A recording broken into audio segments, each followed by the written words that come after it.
Stalno sem polna energije, verjetno zato, ker sem strašno radovedna. Vse me zanima in zato mi ni nikoli dolgčas.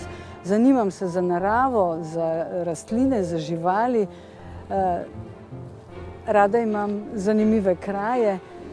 Vse mi je všeč.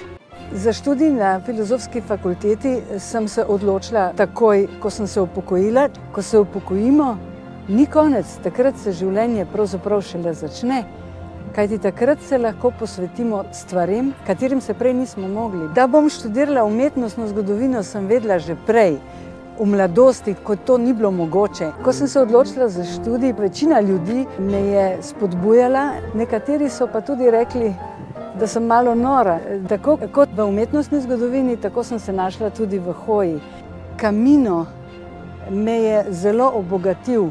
Na vseh področjih. Naučila sem se biti tudi sama s seboj, učim se tudi skromnosti in ugotovila sem, da pravzaprav človek zelo malo rabi, skoraj nič.